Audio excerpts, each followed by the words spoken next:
Welcome to the She's Bold podcast. I'm Beth Whitman.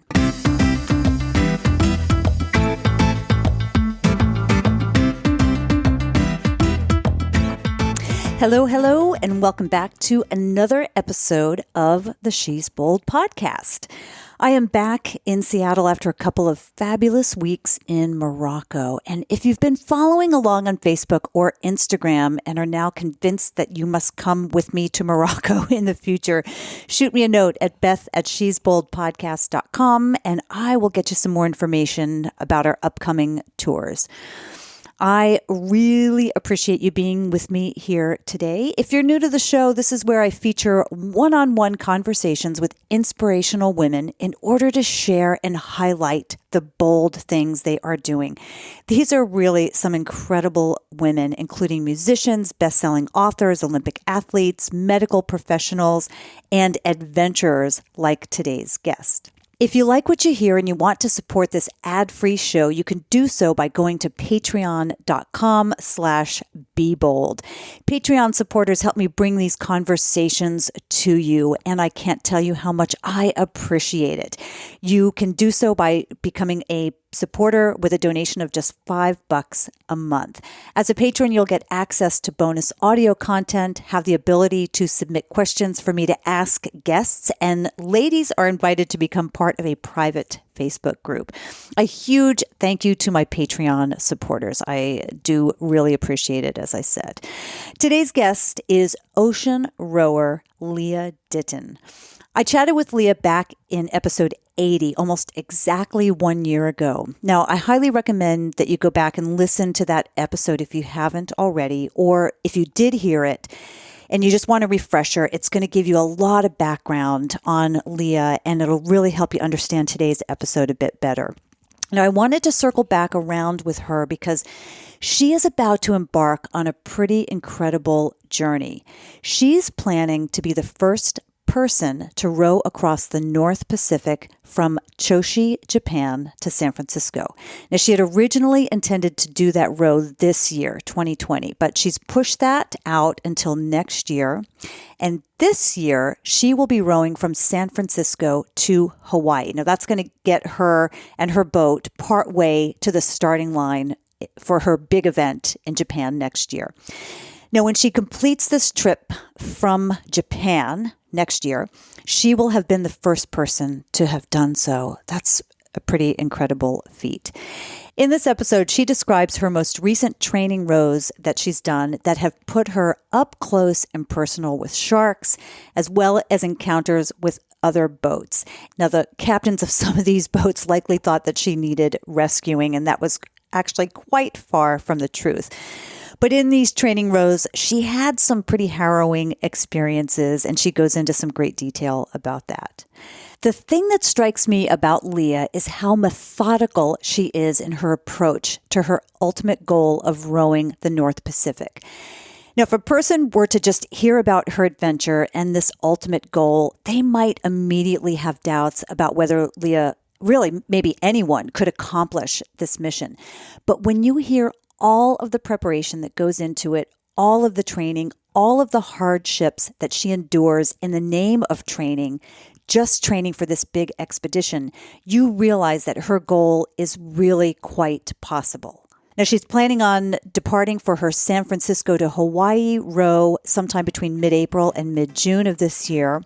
And that's all going to be weather dependent. And you can follow her at rowliarow.com. With that, please enjoy this conversation with Lia Ditton. When we last chatted, it was pretty funny. Last time we chatted, it was in Seattle in a hotel room. I kind of feel like we're in another hotel room here. It's like awkward furniture. But we're in the head office of Under Armour, which I didn't even realize was in Portland. It's not the head office. That's in Baltimore. This is the it's a West Coast. Interesting. Office. Okay, I didn't know. I didn't even realize they were here. So this is kind of cool. Mostly they do shoes here. Oh, I see. So their focus is shoes, and then... But they also have the human performance department, which is what I've benefited from. And what's the human performance department? So they have a full gym, which I've been lucky enough to use for the last 2.5 months. And there is a team of people who take you through an assessment process. and give you suggested exercise or recovery ideas based on what they learn. Who comes and uses it? Most of the sponsored athletes. Okay. Do they have a bunch? They have a lot of sponsored athletes. Do they? Yeah. Okay. A lot of collegiate athletes are sponsored, en masse by Under Armour. I think for the most part, most people go to the Baltimore office, but I'm not sure. I've never been. Well, Oregon is huge for running. Like they do Olympic trials, I think, down in Eugene, so down in southern Oregon. So it would make sense. And Nike's here too. So, I mean, it's a big running community around here. So I can imagine that. And they bought what was originally the YMCA building. So it has this running track out front. Oh, okay. Which is, the running track is free, it's open to the public, but the gym here isn't. So when we last chatted, it was last February, and you were just making plans to start work on the boat. And I encourage listeners to go back. I think it was episode 80. I encourage listeners to go back and listen to that first conversation. So we won't go through a bunch of your history like we did that time, a lot of the specifics.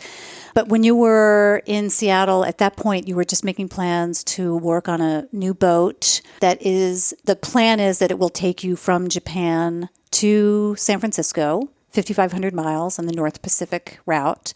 A lot has been going on with you since then. We'll get into the specifics of your next challenge, but what's the status at this point in terms of your boat and what you're working on right now? So the mission is the same, which is to row from Choshi, Japan to the Golden Gate Bridge of San Francisco, so the North Pacific route, and to not only set a women's first record rowing that distance, but also to challenge the men's, because both men were towed the last 20 and 50 miles respectively. Right, the two men that have, quote unquote, completed that route. They were towed, was it 20 miles and 50 miles? Correct. Okay, for that last portion of it. That's right. So after we met, I was in the final run of designing a new boat. And then after I saw you, went back to LA, where I was based at the time, and rowed around Catalina. And I stayed out for the storm. So there was some strong wind blowing offshore. So I used that to get to the island, and then I went round the island, and I knew there was a storm coming, but then it came in quicker than expected. So I had a choice, either run for land or stay out. And in previous training, I had, run for land. And I thought this time I'll stay out. I'll stay with the unknown. Right. Because that's going to be that, like, you're not going to be able to run for shore when you're out in the middle of the Pacific anyway. Right. But it's, as a maritime professional, it's pretty hard to go, oh yeah, we'll stay out for the storm. Like, that doesn't make any sense, Right. As a professional. So anyway, I did. And I skirted the southern shipping lane. So I stayed far enough away to be safe, but just didn't want to get too far from land while the weather wrapped in. And I learned a lot. The experience was 18 hours, I think. And for most of that, I was in the cabin, and the boat towards the end was knocked down continuously. And some of the things that I learned were unexpected, like food preparation in advance I had done, but what kind of food? For example, I think I ate a Mexican chili bowl for breakfast that morning. That was probably not a great choice. All those beans before 18 hours in the cabin, unmoving, And then how do you go to the bathroom while the boat's being, sideswiped continuously? And then also... How did you? It's a juggling act. And then also, after spending that much time essentially lying down, what that does to your blood pressure, and then trying to then go outside and continue rowing like it didn't happen, was dizzying in some way. So you mean your blood pressure dropped because you hadn't been doing anything? Correct. You were just laying down for that period of time. Yes. So your body goes into sort of a hibernation mode. Your heart rate is lower. And then also your systems have gone from eating 6,000 calories yesterday to maybe 6,000 a day, but, with no exercise suddenly. So there's, in a way, the day before a storm, you want to change your diet and a lot more water to keep everything moving or you'll get constipated. Okay. So the things I thought I would learn about deploying sea anchors and all that stuff were not the things I learned. It was more human management. And then I also came back from that thinking, well, on the new design, the new boat I was going to build, there's twin rudders. And actually this one rudder was almost a nightmare because anything you drag off the back, you have to be careful it doesn't rip off the rudder.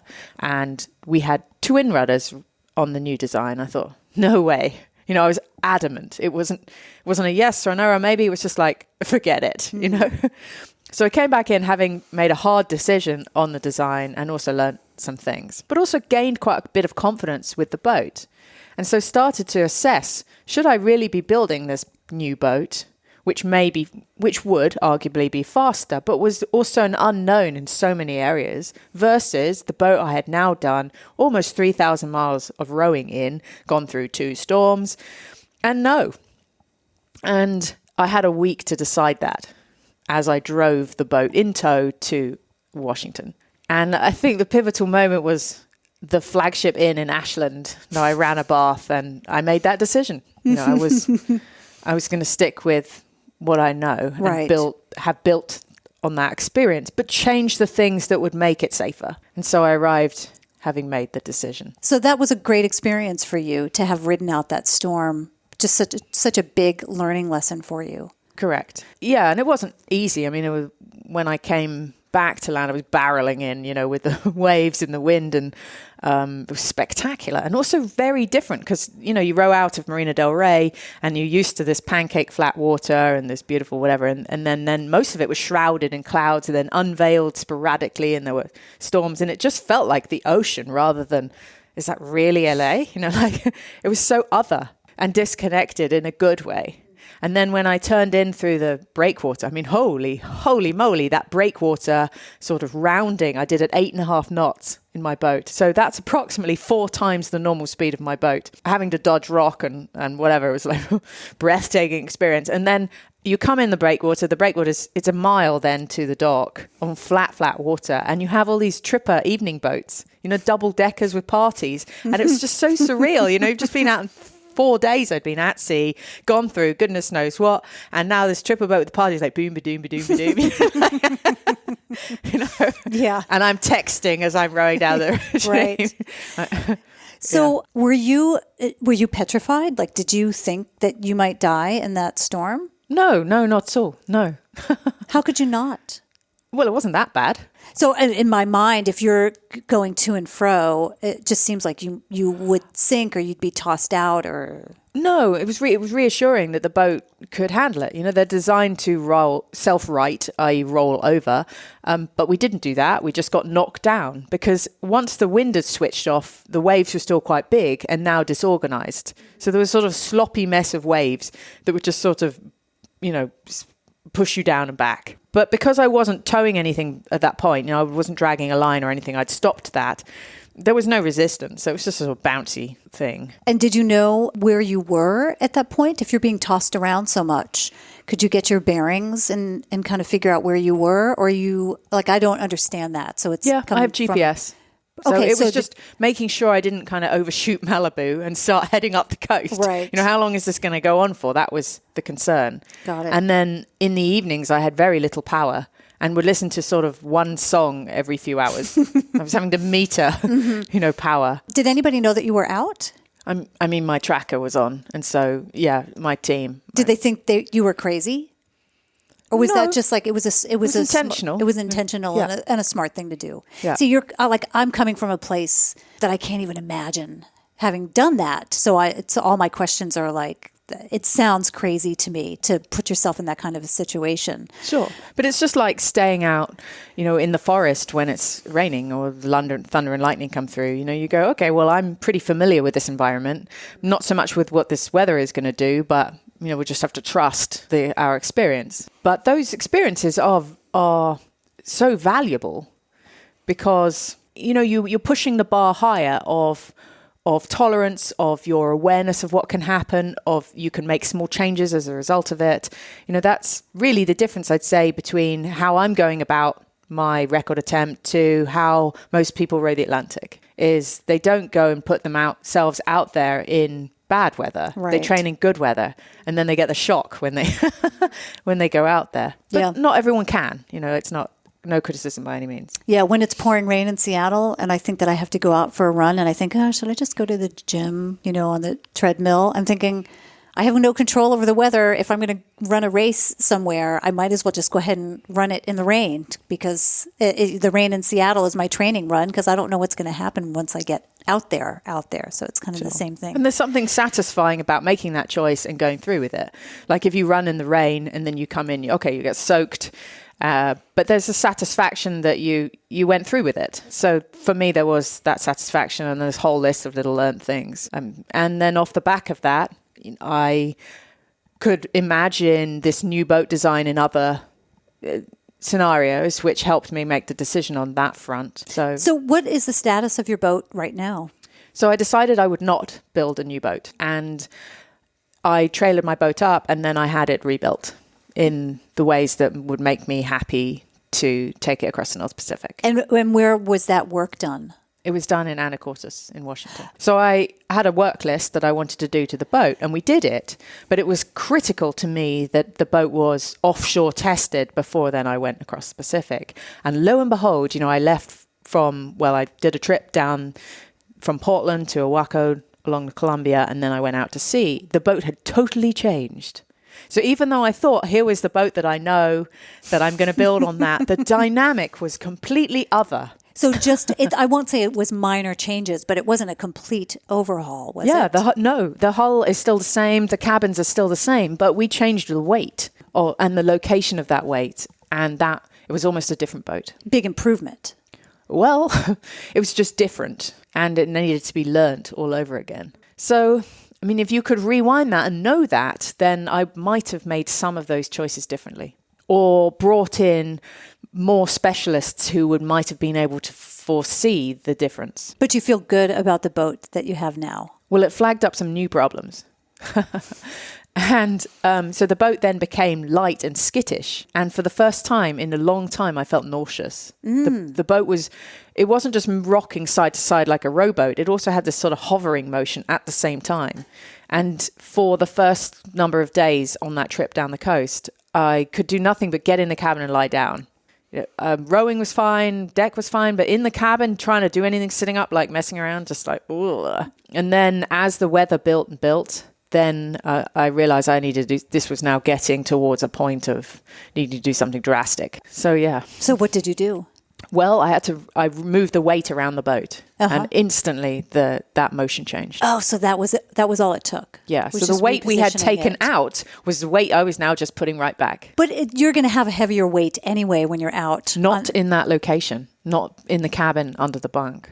So I'm not sorry I did it, the work that we did, but it wasn't a one-step process. Now there's a second step to make it safe in the conditions where a lighter boat isn't the answer. Okay. I think when we talked last time, we were talking about a carbon fiber boat. Is it carbon fiber? The new boat would have been carbon. And so my boat now is a mongrel of fiberglass, glass foam sandwich, some wood still on deck, and then carbon cabin fronts and carbon safety bars. So it's probably better that it has that additional weight, that it's not all carbon fiber. Is that right? I think in a way, weight isn't the issue. It's weight. Where is the weight? That's obviously really what I learned in refitting the boat. Yeah, it's an ongoing learning process. Yeah. If you were to, the argument now is you could build a new boat because actually anything you do to an old boat changes it. So, I learned something important there. So you have the boat.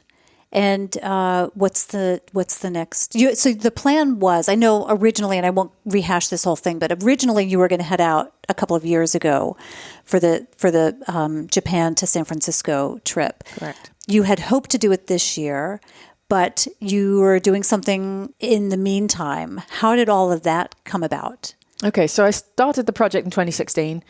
And the sponsor I had for that first year announced immediately that I'd be doing it in 2017, which was never, ever the plan.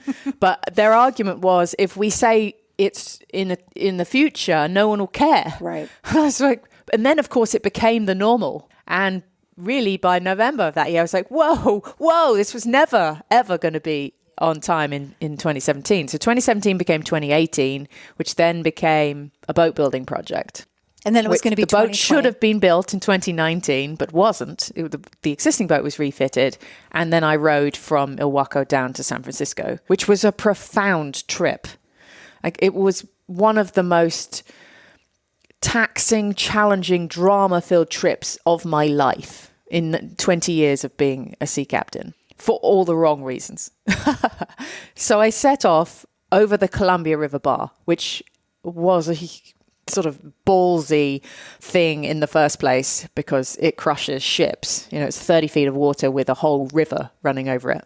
And it creates a roller coaster of waves on a conveyor belt. Wow. And you get spat out. But that wasn't actually a big deal because I chose the time and the day perfectly in the end.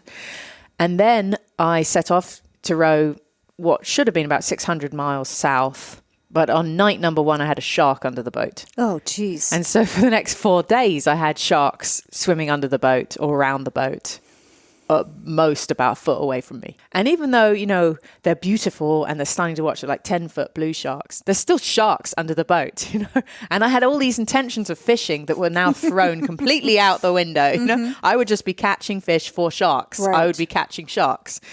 And they were there because there were fish under my boat. And almost, so for those few days, and that was mentally interesting. Could there have been a possibility for them to just tip you over? No, they weren't that big. So they were... But it just sidetracked no more than you. me in body weight. It didn't sidetrack me. It was just something Well, in terms of your... to think about. you know? Okay. And I go, I'm doing really well. And I go, how am I going to cope with this? You know, once you get over the oar, there's still sharks under the boat, right? So I said, how am I going to deal with this? I'm like, all right, I talked to them. So I talked to them. I go, I'm really sorry about the toothpaste juice. I'm pushing it in the water. It's Tom's. All ingredients are organic. You know, it's from Maine. Maybe you've been to Maine. Yes. And then, you know, I caught my oar with my foot and I was like, "Wah!" You know, like jumped out of my skin. You know? And it was just your own foot. Yes, it was just my foot. And I was like, oh, you're coping really well then, you know? Yeah, nice and calm. Yeah. Go back to meditation. Yeah. Me and the sharks, you know, that was a whole new thing. Yeah. I've crossed oceans many times, but I haven't been that close for that long, ever. So my joke at the time was new things to be afraid of on a daily basis. So then there was the whole sequence of people trying to rescue me. So the first 2 were fishing trawlers who I think, in hindsight, thought the boat was adrift and therefore up for salvage, who charged at me without communicating on the radio, thinking they had just won a prize. And I filmed both encounters, and it's clear from the voice, they don't care how I am or what's going on. They thought the boat was up for grabs. No kidding. And the second one, there was even no communication. They just arrived at high speed and then did a lap of the boat staring at me, and then they left. Weren't you scared? Terrifying. I was going to say, I would be more scared of that than the sharks. Well, I was being charged at. Yeah. And they weren't communicating on the radio. And the first one was really quite threatening. Was there a way for you to communicate with them? I was calling them on the radio. Mm-hmm. I was even blowing my foghorn. And I didn't know what to make of it. Because part of your brain goes, well, they can see you. This is broad daylight. Mm-hmm. But they are charging at you like a car on the highway, you know. Yeah, wow, that was something else. And then it happened, you know, twice. So this was Oregon coast? Yes. Mm-hmm. And they don't see anything out. There's only fishing trawlers out. The first one, so I was saying all the crew were wearing ski masks, and I found that really menacing. I mean, I have flares, but... What time of year was it? This was September, but they were both in broad daylight. Anyway, after that, there was a Coast Guard helicopter that I could see doing a search pattern. I was like, oh, God, they're looking for me, aren't they? And again, it was pancake flat. You know, it was not rough weather or anything. And then sure enough, they swung round a second time and the door opens as if the guy's going to rescue jumper coming out. And I'm like, I don't need rescuing. Cannot believe it. And they're doing laps over the top of me. My heart rate's going through the roof. And I'm going, Are you able to signal and say that you're fine? Well, now I'm calling them. I'm going, did somebody call you? Or are you just out on patrol? No, we're just out on patrol. And I go, oh my God, you know. So then after that, so there were 7 in total. The next one was, I think it was a tanker. While I went through a storm at the border of Oregon and California for some days. The waves are very big at this point. And I'm on sea anchor, so I'm pinned, you know. And the tanker diverts 3 miles to look at me. So I have their transmission and they have mine, and we're going to pass, no problem, with 3 mile gap. And as per my routine, I go on deck to look at the stern. I'm like, I want to see they've gone. And I get the fright of my life where the ship is bearing down on me 0.7 of a mile away. And I get on the radio immediately. I'm going, what happened? We were going to pass 3 miles away. And the guy was honest. He said, we don't see much out here. We want to have a look. We wanted to see your boat. And I go, whoa, but you're bearing down on me. And he goes, but we haven't seen you yet. And I go, but you're bearing down. I'm not in distress. You know, obviously sounding horribly distressed. You know? And then they go, oh, we've seen you now. And then they go, and I'm like, oh my God. I think I took a photo of myself screaming, you know, at this point. That's so bizarre. It just kept going. It just kept happening. So while I was in the storm, I missed one. I came up on deck, and this one really amused me. There was an aircraft carrier behind my boat. I mean, but at respectful distance. Standing by. So standing off, we call it, where you basically... I mean, they were probably figuring out who I was, what I was doing there, and if I needed assistance. And they're military, so for sure they had me on, hyper lenses of some sort. Right. But thinking that you're smuggling drugs or something, maybe. Not really, just trying to figure anything out. You know, why is this weird looking craft here? And that amused me. I was like, oh, an aircraft carrier. Oh, no one will believe me. So I'm trying to, take photos. And the minute I popped up on deck, it wasn't long before they disappeared. And I laughingly imagined their thoughts going, oh, there's a person on deck. It's a woman. And then they left, you know. So the day after that was a cruise ship. And I passed, and they had gone past. And then they stopped. And I was like, oh, God, no.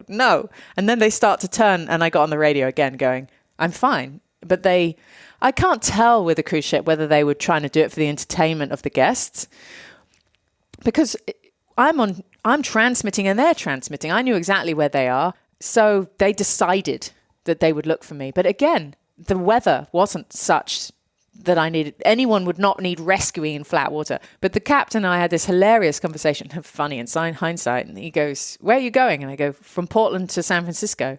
He goes, Portland to where? Portland, San Francisco. Portland to where? And this just kept going. I said, I have a website. I'm getting better now. It's Row, Lia, Row. And he's broadcasting this on the ship. And you can join my Patreon page. You know, you can follow me online. You know. Oh, my God. Yeah. That's just crazy.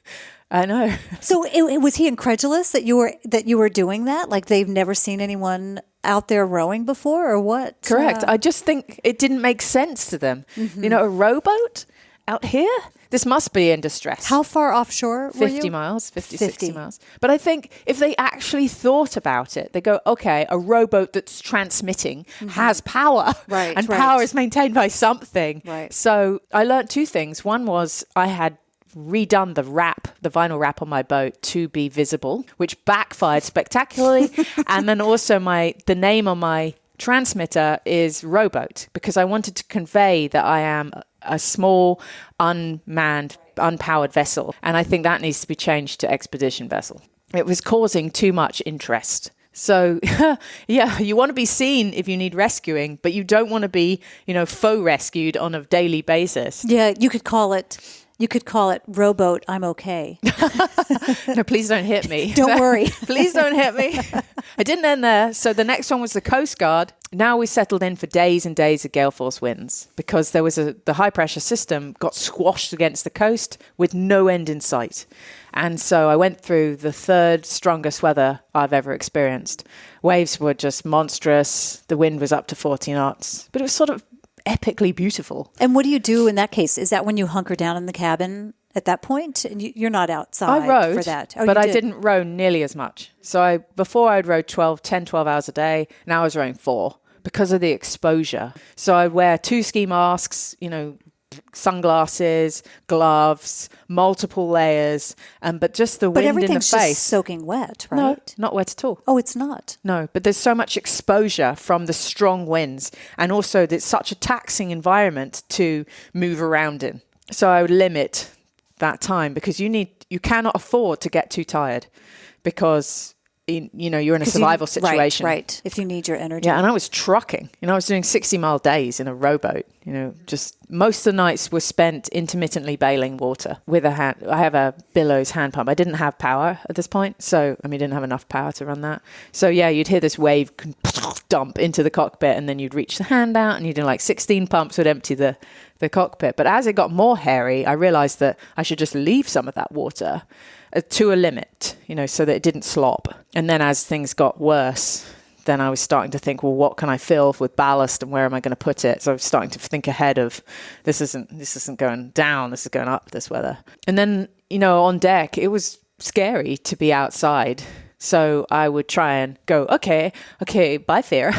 Hello, amazing landscape. Like, because it looked like Christmas at some points. It was so white, and the sunlight was catching it, and it was silvery, and everything was whipped up, like frosting around you. What was the temperature like? It was colder than normal, and obviously I wasn't rowing as well, so I actually have no idea. But thankfully, I was in California, and it wasn't a storm. It was a high pressure squashed, so you have sunlight. Thank goodness for sunlight, because then you have power.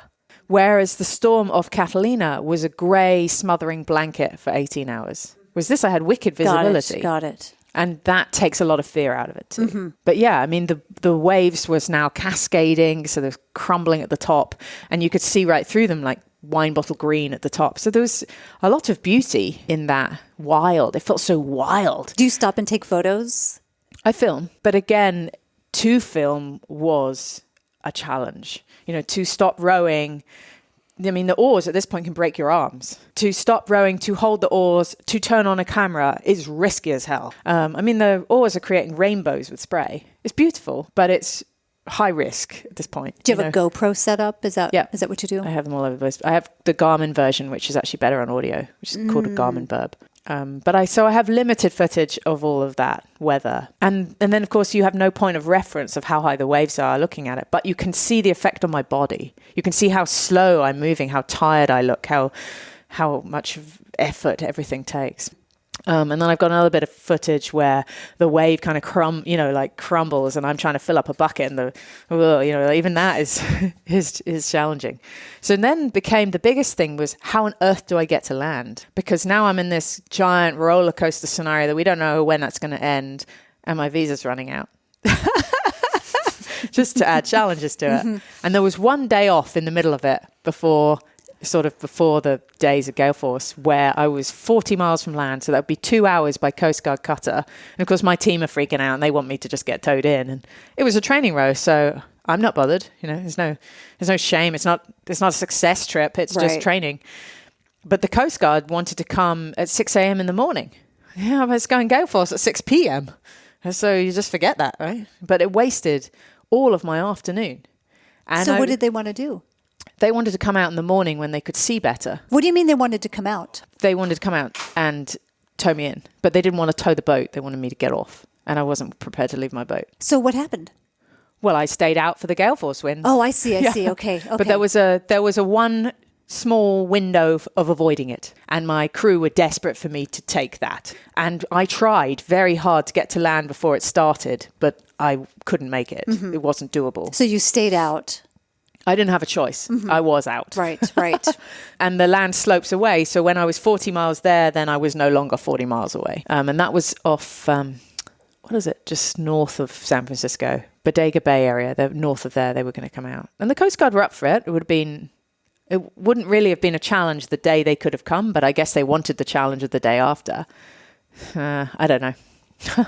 But in hindsight, I'm like, you wasted a whole afternoon of my time where I could have been washing my hair, washing my clothes. My hair now had to wait a whole week. Okay, yeah, I have some resentment about that. Yeah. So then you just continued on. So then I had no choice but to continue on. Right. But every day I am trying to row to land. So every day that I row, I am rowing perpendicular to the wave train with all the wave engulfing splash, options that entails. Right. So those were wet days. Okay. Of getting occasionally soaked, but wearing the right clothing. But it was really hard. And then me and the boat is we, where I had to cross the continental shelf. And the professional part of my brain goes, no way, like no freaking way. Go from 10,000 feet to 300 feet while it's blowing 40 knots in 20 to 40 foot seas. I'm like, what kind of horror show is that going to be? But this was an unending weather pattern. We just didn't know. And so I was being... So what does that mean for the waves at that point to go from that depth to 300 feet? Nobody knows. But all they know it's going to be, and also nobody knows in a rowboat. And I don't know, but I'm guessing it wouldn't be good.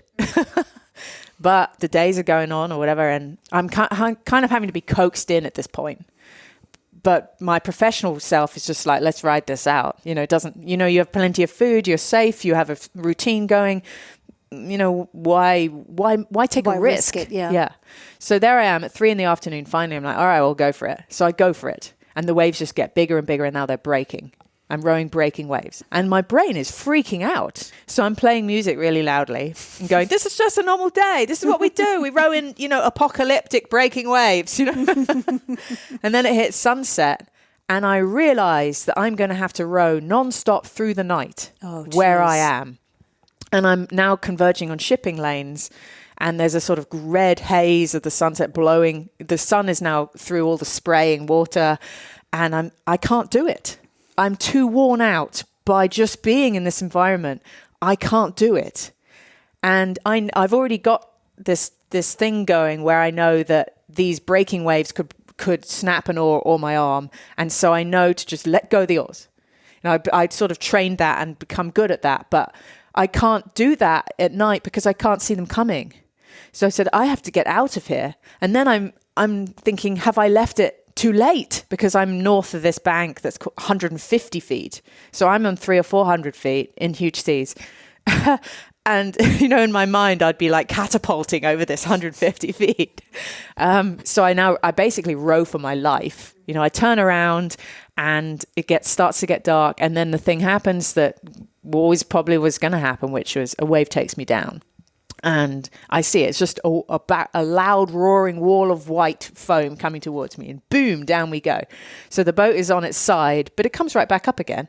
But it's not getting washed overboard is the trick. So I have these safety bars now, and I literally monkey it. I roll one arm around the other, and then my feet are still in the footboard, but I lift my butt slightly, and the wave just kind of goes under me. But it hurts. So I come down. It hurts your arms, that position? Well, I just took a smack of water to the body and the boat went down and under full tension of all those muscles. So I'm sore, but it's okay. I don't know that till later. Yeah. And I'm not really too wet. I've been soaked, but I'm fully dressed. So there's water gone in a few places, but it's not too bad. I can still row. So I keep rowing and then I can't row anymore. And I've just got to the edge of the bank. And if there's a current that goes in, I'm going on the bank, but I'm done. I can't do anything more. And actually, for the first time, probably in a seriously long time / ever, I pray. It's now out of my hands. And I can't sleep and wait for this. I'm sort of monitoring it, and I literally skirt the side of it. And then I go downstairs and, go into my sleeping bag, and I'm cold, and because I'm shocked probably and wet and sore. And then something really strange happens. The wind just switches off. For the first time in days, right? Yeah. 5, I think it was. Which is really eerie. The waves are now the big and rolly and sloppy all over the place, and they roar. Some of every sort of 5 one is loud and kind of smacks you like a car crash. But yeah, it's sort of over. But I'm exhausted and spent. And I have one of those NOAA weather buoys of course you do, to watch out for. I could have just gone to sleep, but no, I have some yellow flashing marker not to hit. And then after that, I do sleep. And Larry and Dr. Einel, who my core team, and Rick, they're like, you can come in now. The weather's, done. I go, no, I'm done. Yeah, what time of day was that? When it finally calmed down and they were telling you to come in, was that like 6 o'clock the next morning? We now or had, something? Because of the, not emergency, but we had a sort of updated call schedule, which was 6 a.m., noon, 6 p.m. And so the 6 a.m., which I said, I can't do it. I can't come in. Forget San Francisco. I just can't do it. So, and we all thought that I would overshoot. San Francisco is now off the cards. I go to sleep for 3 hours. I wake up at 9. And I go, I can still make it. And you should never see someone like, I make food, I get dressed. I don't even do any of those things properly like I normally do. And I'm rowing now perpendicular. So I turned the corner and gone 90 and they're all watching. They can see me on the track. She's going for it again. Because 3 hours of sleep. Remember the night before I tried to cross the shelf. Mm-hmm. But of course, the worst case scenario was I'd have to cross the shelf again, which is true. But it was in daytime with a lot less wind. But it was still large waves. And whatever. So, and I know I've got to row almost non-stop to get on the shelf, stay on the shelf, and then get to a point where I'm away from the Farallon Islands and can anchor for the night. So there's a full 12-hour day that I rowed. And now it's quite hot. Yeah. You go from like gale force to sunny and no wind at all. But I did it. And then the next day I rowed another 12 hours and that was it. And that was straight land. under the gate. Yeah. Oh my gosh. But really up until there's 2 days out, I couldn't even believe it myself that what I had just endured and that I was there. Like it seemed almost phenomenal, but that I could row a straight line in through the gate. I still can't get over it. Do you think that was worth, because you've crossed the Atlantic nine times, and you've never experienced anything that rough. I know that the scenario was different, but there was never anything that was as difficult as that for you? I don't know that the rough was the problem. The rough is something over time and experience in the years and as a captain that I know how to deal with. I think really the part that had knocked the sense out of me was all of those near encounters, the quite terrifying encounters. 4, maybe 1, 2, 3 or 4 times my legs violently shook from fear of basically being mown down. I've never experienced that in my life. I've never experienced where your whole body is displaying huge duress. So mowed down by the fishing trawlers. Okay. The other boats that were coming toward you. And the tanker, those were the worst. So that you felt that in your body more than you did the storm that you were in. Totally. Wow. Yeah.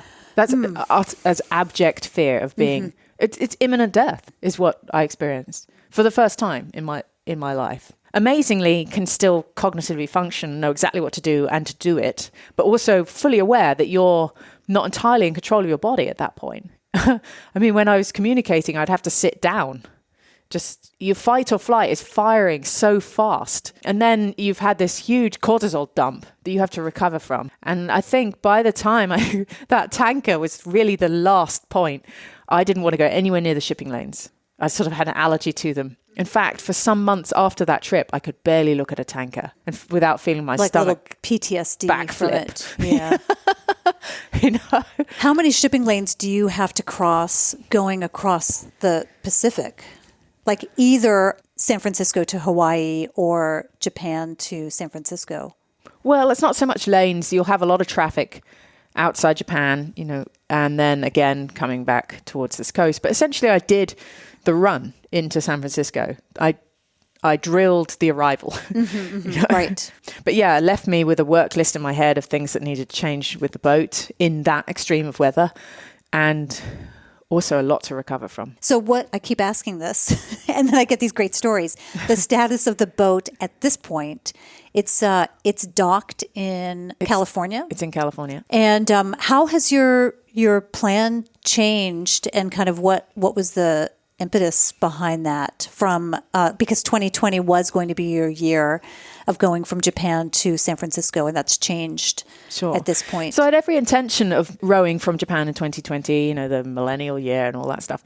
The only thing really for the boat was I needed to redo the electrics and either change the rudder or replace it so that you could drag a line to slow down in strong weather. So not a lot to the boat, but that was so much that I went through that come the end of September, you think, you know, you get to land, you go all, you know, guns blazing into getting ready. I just couldn't do it.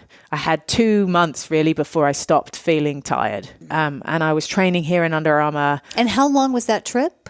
How many 24 days? 24, okay. And 6 days along the river. So a solid month. But there was so much that I went through that it took time to recover.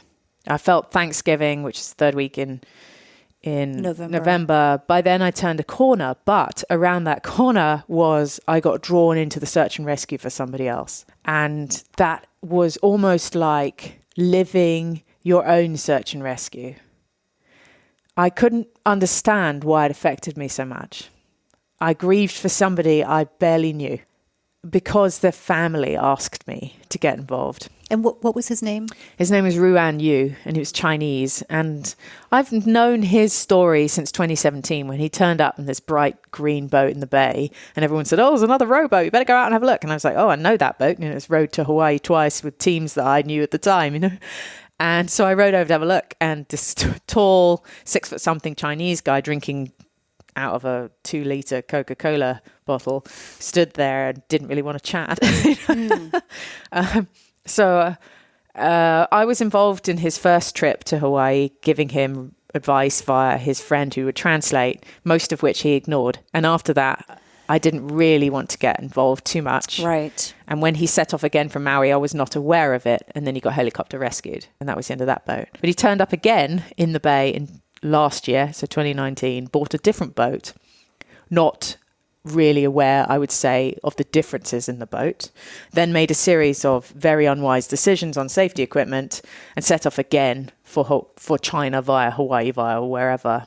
So when I was notified that he was even out there again, he was en route from Hawaii to Guam, which I don't think is even a very good route to choose. And he had set off a distress signal via satellite phone to the Coast Guard. It was thought of some hours after he'd actually been rolled and was hanging on to the bottom of the hull, or he was inside the hull when he made the call. I was brought into the scenario, or asked if I would step in, the day the Coast Guard called off the search. So the family called you, the Coast Guard called off the search, presumed dead, but the family didn't want to lose hope, and they called you in to help out? Correct. His mother wanted to pay someone to go to the Marshall Islands and continue the search. And that would be the 5th rescue that I've been involved with. So I'm one of 2 or 3 people who would be suitable for that kind of call. And I think the others were also notified, but I'm on the Pacific side. So I'm here, and I'd even met him, and I knew the boat. I knew the person who'd sold him this latest boat.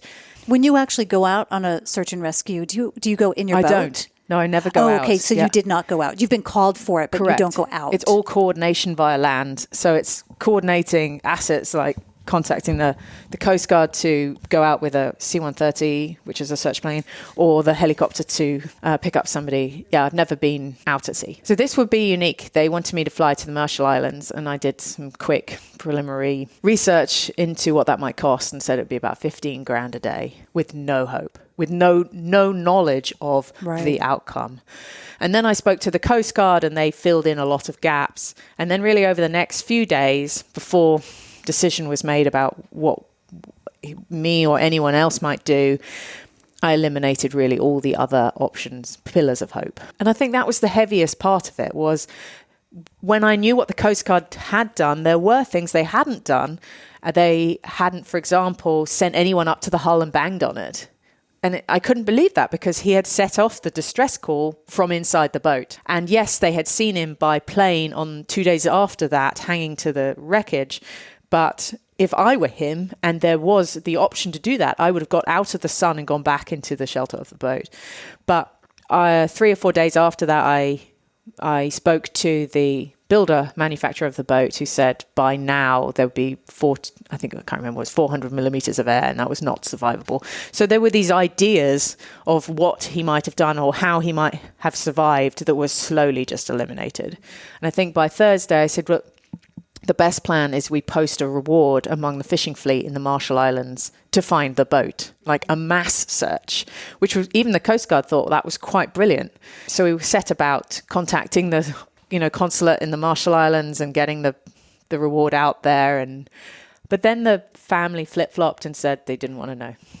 So we did all that work, and then we did post the reward, but they didn't want to know. Yeah, so that was quite hard that we did the work. And I mean, I was emotionally involved. I wasn't being paid or anything to do this at this point. And then sometime after that, when I felt I got over the experience, the mother again wanted to fly somebody out to the Marshall Islands to check the atoll, because there was an atoll 35 miles from where he had turtled. That, if you were that motivated, potentially, and the currents and winds weren't against you, you might have been able to swim to the island. However, had a reef around it, and it was a shark colony. And then how do you search an atoll? It's assuming it did happen to have something that would act as a runway, but then, the island's some percentage large, but, check an island, and then where would it end? And I said to the friend who was translating that if we do that, we are carrying on the hope. The illusion. Yeah. And that we need to think about our role in this, and we need to end it. If you got called again for search and rescue, would you be involved in it? Would you be willing to participate? And I don't mean literally flying there, but I mean, is it just too much of an emotional toll on you to say yes? I think you always would. I always would. You would? Yeah, because I'm human, and if I'm in a position of knowledge of which there are a few people to help in that scenario, then yeah, of course. Well, I mean, in the same sense, you're human, and that takes a big toll on you. Like you can say no to. True. No, I would never do that. Okay. I would never do that. What I would like never to happen again is to be called after a rescue has been switched off. I see. Because the ideas that I had may have saved his life if I had been involved 3 or 4 days earlier. So that probably that's my own self-second guessing that I carried into that. I just read a really fantastic article in The Atlantic about, I think it's Flight 370, the one that left Malaysia and then disappeared.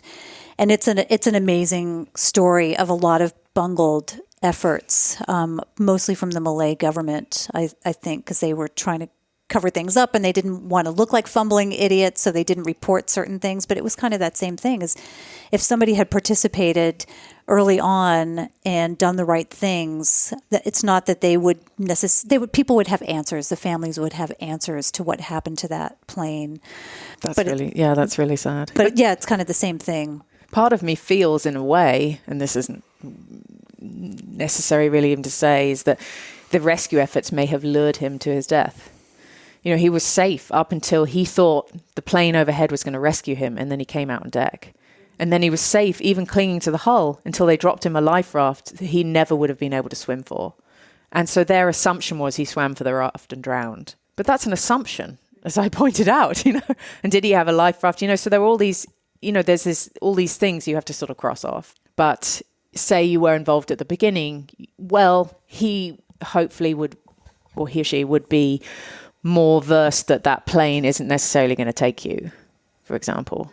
And he would have better equipment to communicate, or they then could communicate with him. I'm about to write a blog, actually. What did I learn from that? Because the last one I wasn't involved with, but I did interview or talk to one of the survivors for an hour or so. I wrote 15 pages of notes of all the things that I learned. Yeah, I was going to ask about that. Does that then inform you in the case of an emergency? Do you have a different protocol now? Sure, yeah. Yeah, it made me rethink my safety equipment. And I think that was what hit me sideways was I was, for that period of time, him in the boat thinking, what would I do? Or what are my options? So I lived it more than I perhaps needed to. But it became very personal. And then I kind of grieved for him. Yeah, of course. Someone who's doing something so similar to you, you can't help but identify with that and put yourself in those. Yeah. But there's in maritime circles, it's known, because in the UK we have the Maritime Accident Investigation Bureau, and they are probably the authority in the world on incidents at sea. Mm-hmm. And their one bottom line is that incidents are a chain reaction, always. So for him, he bought a boat. He wasn't aware of the dynamics of the boat that were it was a fast, wild ride. He then did not take a life raft, which was also foolish in one sense, but did probably destabilize the boat because it was ballast in a certain place. And then on it goes. In a way, you make your fate before you leave. And I've always said that about what I'm doing is the row across to Japan is the final exam. That everything we do now is the real expedition. So we were talking about 2020 plans. You are not rowing this year from Japan, but you've got something else literally on deck, yes. San Francisco to Hilo, Hawaii. Yes. So I decided that really quite quickly after the row down the coast because I couldn't pull it off. Even with money and more team, it was coming up too fast. And there were things that needed resolving that were learnt from that trip. And it would be foolish to not test them. If that's one thing we've learned, Right. throughout this. But equally, I struggled with going, this is now going on longer. And then I found the resolve of going, okay, it's part 1 and part 2. It's the half marathon to Hawaii before the full marathon from Japan. Right. Pacific part 1 and 2. And then I felt quite good about it. So do you think that there's ever a point where, you can always learn, and you can always learn from your own mistakes or your own trials and tribulations, and you can learn from other people. Do you think that could potentially just go on and on and on? Like, okay, well, then I learned this, and then I learned that. Well, in theory, yes. That's what most people do in most sports, if you think about it. But you feel like there will be a point where you will say, yes, I am ready. And I'm ready now. I'm physically ready. I'm mentally ready. Mm-hmm. The boat's not. The boat's not. Yeah. And if somebody else could magically do the work, get the boat to to Japan, then I would go this year. That wouldn't be a problem. And that takes money. Yes. Okay. Yes. And I even had a television channel who are considering filming the whole thing, filming the Japan to San Francisco row, looking into flying the boat by Antonov Russian cargo plane. I said, that is utterly ridiculous. Okay. But brilliant. Well, yes, but sort of against my ethos of environment and what was your plan to get the boat to it Japan? Would be shipped, but it takes a month. Oh, I see. Okay. So that would take a day. Right. At astronomical cost. Right. So anyway, this plan feels right, but this is the end. Is your boat on? So your boat's in San Francisco or in the Bay Area. You will take it to Hawaii, and then from Hawaii have it shipped. Correct. To yeah. Okay. So as my brother says it, I'm rowing to Hawaii to save money on shipping. Yeah. Could you take some packages for me too, so I don't have to pay for that? I've got friends in Hawaii. I could send them some gifts. But mostly, so I'll row. I'll go on standby from mid-April to mid-June for the departure, waiting for the right window. I'm hoping for the row to weather-wise. Correct, yeah. Mm-hmm. The row to take between 50 and 75 days. Mm-hmm. How many people have done that?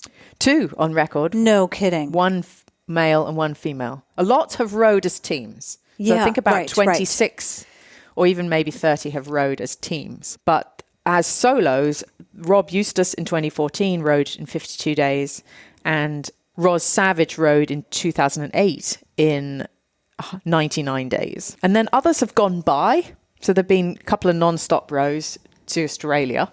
So 2 people have gone by, 3 actually. And then I don't know if you count Ruan Hughes because he got towed out and towed in twice. But he did row it. But and then what's your target number of days? Well, I'd like to challenge the men's record of 52 days, but that will take the stars aligning to make that happen. Yeah, literally. Yes. Mm-hmm. A sequence of weather events. So I'm planning to take food for 50 days under the 52 and 20 days of powdered food and a fishing rod. And then what's your window of time to leave? Between mid-April and mid-June. And then when would you make the decision to go? Would it be, I'm leaving tomorrow? Yes. Or I'll be ready, packed, loaded mid-April. And so it's not something where you would say that you would be looking a week out and determining when to leave. I'll be looking at the weather constantly from the first week in April. But then, then I arrive in Hawaii, hopefully. I never assume these things. And will take a couple of months to rebuild. And in the fall, the September, October, do some serious big wave training in Hawaii with a support boat assisting, then pack for Japan and ship the boat by the end of the year, arriving early. So instead of arriving now, if I ship the boat now, I'd be arriving in the beginning of the year, which feels right. And then where will you be based in Hawaii when you're there? I'm rowing the men's route, which is to Hilo, the Big Island. But when you stay, will you stay on the Big Island? I don't know. I'd never think that far ahead. Okay. One must never assume that you're going to get there. You should be thinking about this because I want to come visit. So I'm planning my vacation to come visit you. Well, you need to decide that in the week of my arrival. Okay. Big Island. And then if I can, I'd like to row to Oahu along the chain. But that may not be realistic because there are strong winds and currents around those islands. So I don't know that. I would have to get a lot more it's a good challenge. Local information. Maybe foolish. Really? Yeah. Okay. Those are volcanic islands with their own microclimates. So that may be out of the realm of sensible without a support boat. But I don't know. Well, I'm sure we'll be in touch. I mean, I am one of your patrons, so we should give a plug for that everyone should go to patreon.com/row and sign up, support, become a believer, and support what you're doing. Absolutely. And I will say too, it's great to get your updates because I am alerted to things before they're made public as a supporter, and it's a lot of fun to read that and read your reports. So it's a great thing for people to support. But I want to stay connected because, I find myself in Hawaii on occasion. Running. Yeah, running. Yeah, sometimes running across the islands. But yeah, would love to come see you. Thank you. Wherever you're based. And I've got a lot of connections there too. So on all the islands. So if you need help with anything. Thank you. In a pinch, can help you out. You had mentioned a couple things I want to talk about. You had talked about, you alluded to a company wanting to make a documentary, and you had also said that you do some of your own filming. And I think when we were talking earlier, you said you wanted to talk about filming a little bit. Oh, was there something specific that you wanted to chat about? Yeah, so it's almost certain at this point that a film will be made. It's just unknown as to who will be making it or whether it will just be me and my friend Danielle who continue to make short films out of the footage that I shoot. Is she the one that did, was it Perseverance? Yes. Okay, and I think that's on Vimeo. People can find that. And YouTube. And YouTube, yeah. Okay. And so the next one's out this weekend, which is called Tenacity. Okay, great. And I always knew, but they are part of a series that make up what I would describe as mental toughness. So Perseverance was the first one, Determination was the second, and now we have Tenacity, Oregon Coast Row. So somewhere along the lines, we'll see a documentary of your rows, your big rows. Yeah, hopefully. of the whole thing, the whole project. Yeah. And you're looking for sponsorship? I'm looking to sell slices. So I need to sell 6 before Hawaii. And the slices, I think I talked to you about it before, is after I rode the Pacific, the boat, and to end the project completely, to answer your question earlier, I am slicing the boat up into 3-inch ring frames, which will be wall sculptures in homes and offices and schools. Right. And they have paid, I've sold 12 out of 60, and they continue to pay for the project. And so even though sponsorship would be great, selling slices is so much better because somebody gets a piece of, I call it a slice of history, in their home, which doesn't just tell my story of rowing an ocean, but really what this has come to represent, which is, determination against all odds, resilience through adversity, and dogged, unwavering perseverance. Are they individuals or companies that have purchased it so far? I have 2 companies that purchased, and do you want to say their names? No. Oh, okay. Well, I just thought you might want to give them a shout out, because to me, that's kind of a sponsorship. Or are you not, are you actually looking for sponsorship dollars? Sure, but in the short term, before it's Hawaii, it's just slices. Okay. So after the boat is sliced up, which bear in mind is sort of a project in itself, the slices will be hung like the vertebrae in a natural history museum of a dinosaur, and then there will be a private view party, where the slice owners will come and choose their slice in order in which they bought them. So if you were the first person, you can choose any of the 60 slices, and each slice owner receives a 9-inch bamboo chopping board, which has a slice of history, Rolia, and the number on it. Mm-hmm. And that is your Willy Wonka ticket to the slice party. I love it. And my joke in talks is that if, in the worst case scenario, I have to abandon ship and there is no boat, you still have a chopping board. Yeah. How much are the slices? They are 3,500, which sounds a lot, but you end up owning a part of a boat that will by then have rowed almost 10,000 miles with me alone. And it's a little sad to think that it's going to be sliced up. But no, it's really great. Yeah. I think you can't wait. I love it. The idea that it will inspire, future generations. It'll be a talking point to people look at that and think, wow, that, imagine if you owned a piece of the space shuttle. It takes your imagination somewhere. You look at it and go, wow, that boat's been somewhere and that person lived in that space. I would think that the city of Hilo or San Francisco would want to buy, or the city that you're you're landing in or that you're starting out in Japan would want to participate? It's funny. People express interest all the time, and then other people that you don't see coming go and buy them. You know, it's just whoever it just sparks something for them, and they go, I want to be part of that. And you never really know who's going to close that gap, you know. So, but of course, having sold 12, it's starting to cause me a degree of anxiety that I must sell the other half, because we're going to be cutting the nose off regardless, you know. Yeah. So, and I think what will happen, which I'm trying to avoid, is they all sell at the end. But, you know, I might have to just, you know, double the price or something. At the end. At the end, yeah. Afterwards, well, you took no risk. Yeah. Well, it's better than having the price, like a fire sale. The people who buy the slices, slice owners as I call them, and believers are then sort of welcomed into my community, which, as you know, being part of that, it gets really quite behind the scenes. Mm-hmm. Oh yeah, absolutely. I love that you share things that you don't share publicly. That's really nice. Let's talk a minute about your training schedule, because we're here at as I mentioned, the Under Armour West Coast facility, and there's a huge gym here. It's gorgeous. It'd be lovely to have that as my own personal playground. And behind us is this big board with your training plan on it, which I do not understand at all, except for MTWTFSS, the days of the week. That's about it. But everything else, and you've got months on there too. But everything else I don't get. So what's going on here? So the whiteboard exercise earlier today was to map out for the team that I'm working here with what I'm doing in terms of the boat, and what then we would discuss I do as training for my body. And so basically you have a coach here at Under Armour, is that right? Correct. He's part of the human performance department, which I'm incredibly lucky to get. You know, I've been athlete in residence for the last 3 months. Although bizarrely, I'm not sponsored by Under Armour. It's sort of different kind of, it's in-kind sponsorship, I guess. So I still count them. It's just not quite official. I know, yeah. Listen to that, Under Armour.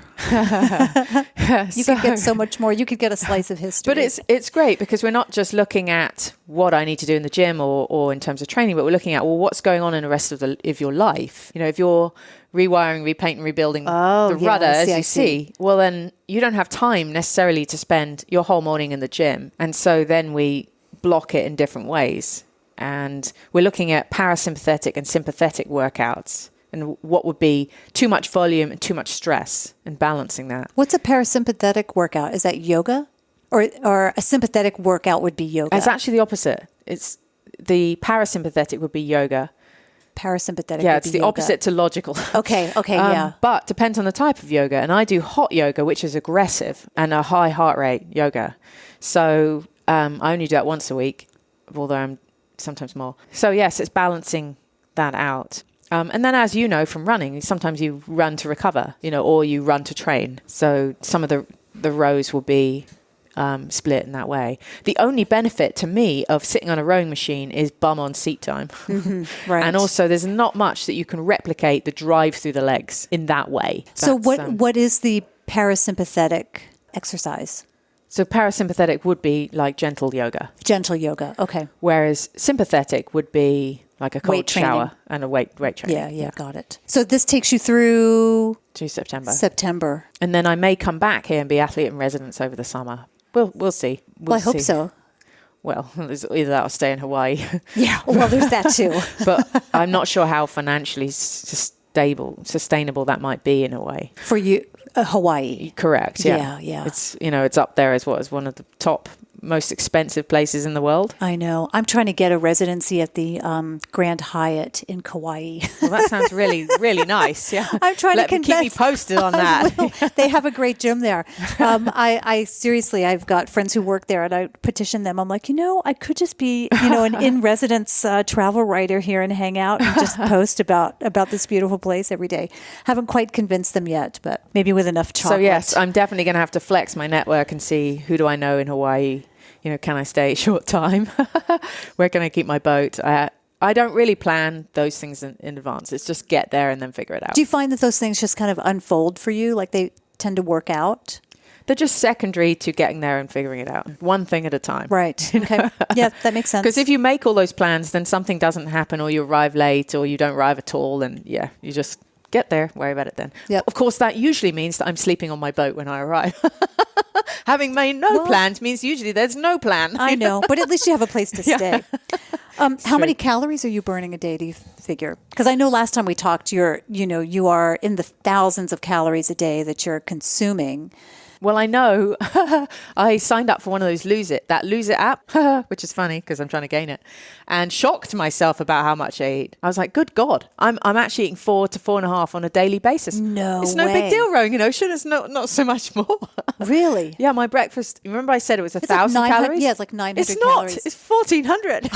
Oh my God. You actually weigh it, in volume and all that stuff. Although I have slowly more and more things creep into it, because I think when I met you last, I had cocoa nibs and maybe coconut butter. Yes. And now I have cocoa butter grated for 100 calories. So I slowly discover more things that I like. That you want to just put in Yes. there. And that's all in one sitting. Yes. Oh, God, I don't know. I couldn't do that. I mean, it all sounds great, but I would have to like have that throughout the morning. I couldn't do it all in one sitting. It's great because then you don't need to eat till lunchtime. Yeah, but what do you do with your time? What do you mean? I'm American. I nibble all day long, right? Well, hang on, wait. I have a snack in mid-morning. And I've just discovered these paleo cups, which is coconut butter in dark chocolate. What's that called? Paleo cups. Oh, okay. That's it. I'm going to go Which get is one of great. those. Finally, I found a way of palatably eating coconut butter. Yeah, it sounds pretty good. Very good. A question as we probably just wind down here. How do you stay motivated? Like you're pretty much on the same, tell me if you're on the same workout routine that you've been on for years because you think that this row is going to happen. So you're like, okay, I'm training for a row that I think is going to happen in 8 months. So I have to get this fit. And then that gets pushed out. But you're still on that training because it could be in the next year. So you continue with your training program. It's no longer like that. It's no longer that I do all of A in order to do B. This is now a lifestyle. Okay. This is my 4th year. Japan to San Francisco is basically like the Olympics at the end of a long training period. And even though I make huge gains and, I'm in the gym and I'm training, then I'm back to a lower level after one of my training rows and I'm rebuilding. So after you're 24 days out in the fall, right, in September, then you're knackered for 2 months. Correct. And you're just... So just today, I was lifting to a level that I was before that row. Okay, got it. So it takes time. I'm lifting heavier than I was for. So it takes time to build back up right. again. So I forgot about the training It's more rows, seasonal, like I wouldn't say NFL, but a seasonal player, goes through cycles of that. And in a way, the expedition just keeps getting better. New people come into it. I'm getting more experienced. The one thing I have to be constantly wary of is distraction and red herrings, as I call them. Things that were going to lead you down a path with no gain.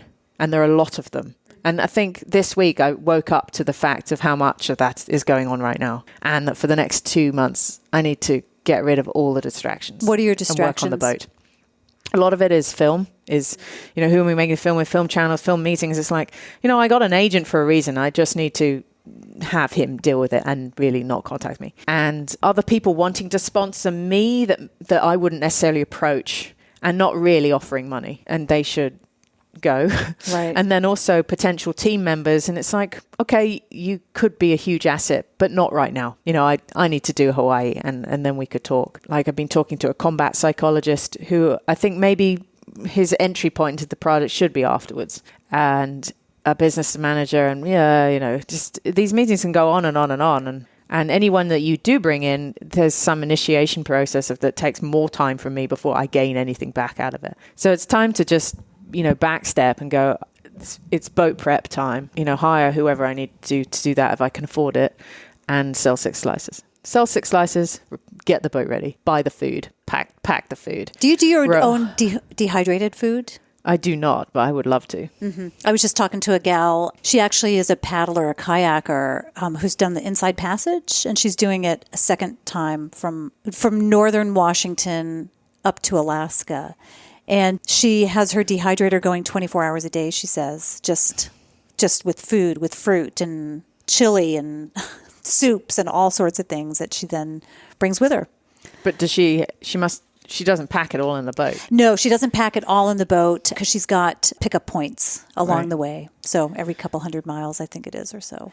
Yeah, it's tricky though, because you're in the ocean, you're looking at packaging and food that's going the long distance. So every time everyone goes, yeah, let's make our own, you go, yeah. You don't really know what that environment, it will hold up in the environment without the crap that these other people put in it. You know, the Norwegians, for example, the Norwegian brands, they've been at it this a long time, you know. Mm-hmm. And so, yeah. You mean like the Norwegian dehydrated food? It's interesting. We were just in Norway just at the turn of the year, and we actually picked up some Norwegian dehydrated food to test out. I can't remember the name of it. Termat is their main brand. It was all I know is that the packaging was it was 4 letters on the front of the packaging, and that was it. So they've been at it for a long time. So yeah, they're good. Okay. They do reindeer stew and potato and turnip. Yeah, we missed that. Things. But we were looking for the veggie. They may not have many options in that department. No, I know, chili and whatnot. Do you get a lot of naysayers? Do you have your believers? Do you hear publicly from people who don't think you're going to make it, or detractors in that way? It's so tedious, a number of people who tell me that I'm crazy. Yeah, but there's crazy because people tell me that all the time. But then I think that there's also people on the sidelines who are almost hoping for failure. Like, I told you so. Well, that's actually a really interesting one, because I think, in all honesty, most people are hoping you'll fail. And no one ever says this out loud. And we follow things, sometimes even hoping that people will fail. And that's part of being human, because if someone is to succeed in something that you would never do, that you think is greater than your own ability, and then they fail, it confirms to you that they are like you. And that they were right. Not that they were right, that people go through their own little introspection review when big things happen. And that's something very unspoken, I would say. And we all find ourselves doing it. We follow things, and we sort of do. We want to be good humans, and we want them to succeed. And then when they do succeed, we're like, that's fantastic. But when we also, a little part of us doesn't want them to succeed. And I think it's okay to acknowledge that. I do notice sometimes when I meet people that they go through that almost visibly, goodness, what am I doing with my life? Yeah. And I regret that. I'm not doing what I'm doing to make people feel bad about their own lives or their own challenges. Don't you feel an obligation or an interest to change those people? To shake them and say, then why aren't you doing something different? No. Like, you don't fault them. There's a Norwegian explorer called Erling Kagge, I think he pronounces it, who said something pretty sharp. He goes, "We are all born explorers. Why did you quit?" Exactly. But I think it's also understanding where people are in their lives and what they want. I have done a number of talks on cruise ships where most of the audience are retired or older, and a lot of women come up to me afterwards and say, how do I get your courage? And they're not wanting to row an ocean. They're wanting to go on a holiday by themselves, or to plant the garden they don't have. So that's the kind of inspiration I would like to encourage. I don't want people to completely reevaluate their feel inferior. That's not the goal here. Well, I don't want people to feel inferior, but I want them to be aware enough of their own walls and their own blockers, their own obstacles, that they think, of course I'm not going to row across the ocean. Of course I'm not going to run, a marathon or 5 marathons. But like, what can I do? I can do something simple. Like, I can go to the gym. I can sign up for the gym and go, or I can start walking around the neighborhood. There was the one of the best moments of that trip down the coast in September was on arrival the day after, where 2 news crews, one after the other, sent people to interview me for local television. And the second team, there was a young woman with a piece of paper of questions sent to interview me with a cameraman. And she stood there and never lifted the paper and never asked me a question. And she had this wonderful look on her face of she was bewitched and at the same time half smiling, because it had worked in a very opposite positive way. I had just blown open the doors of what was possible. And I loved that moment.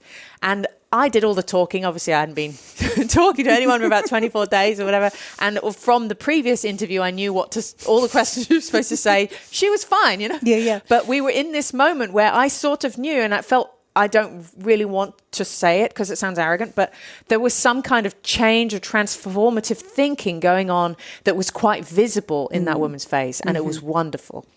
I think we should leave it there, unless there's anything else that you want to add. I think that's a great place to end. Okay. Fantastic. Very inspirational. We will follow you. We will stay as Patreon supporters. We'll get you more Patreon supporters, hopefully, so people can keep up with all of your shenanigans. And best of luck.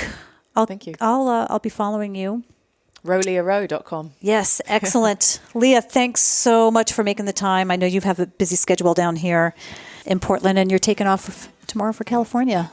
That's it. Back to the boat. Awesome. Good luck. Bye-bye. I really have to hand it to Lia in terms of how methodical she is and how seriously she's taking this. I mean, of course she should, right? But she is not leaving anything to chance, and she is training and getting ready for this in all the right ways. You can follow Lia at rowliarow.com, as well as on Instagram, Facebook, and Twitter at rowliarow. And of course, her Patreon page where you can become a believer, like me, at patreon.com/row Lia Row. If you enjoyed that conversation with Lia, go back to episode number 80 and listen to her background and get even more detail about her preparation and training for these sorts of events. You might also enjoy listening to Megan Bigging on episode number 41. Megan and her rowing partner rowed across the Pacific from Monterey, California to Honolulu, and that was in a 2-person rowboat.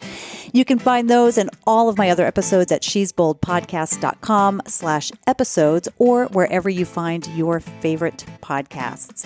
In the next episode of the She's Bold podcast, I sit down with my friend from the travel world, the amazing Kelly Lewis. She's an author, entrepreneur, and the founder of Women's Travel Fest, a fantastic gathering for women travelers. If you'd like to support the show and let me know how much you are inspired by these conversations and how much you look forward to hearing the uplifting stories from my guests, go to patreon.com/bebold. Patreon supporters get to submit questions for me to ask guests and become part of our private Facebook group, and that is ladies only. They also get access to bonus content, including questions I ask of the guest. Don't forget to check out my tours at wandertours.com. I have just recently posted our Gujarat, India tour. It's textiles and tribes. That's now more than half full, and it's been posted for just a few weeks, about a month or so. That is a women-only tour in March of 2021. We also have space on the co-ed Papua New Guinea trips in August. Oh my gosh, Papua New Guinea is one of the most amazing destinations on the planet. Please join me on that. And if you're interested in Ireland, Bhutan, Southeast Asia, or any other destination, just let me know at beth@shesboldpodcast.com, and I'll get you on the list to be alerted when other destinations are available. To keep up with me in all of my travels and my running, you can connect with me by friending me on Facebook, and I'm on Instagram at both Beth Whitwa and Wandergal. I'll link to all of those social outlets in the show notes. Feel free to leave a message or question at 877-280-5170. I love your feedback, so give me a call, will you? Ladies, you can join the Be Bold Facebook group at facebook.com/groups/Be Bold group for support and encouragement for whatever ways you are trying to be bold.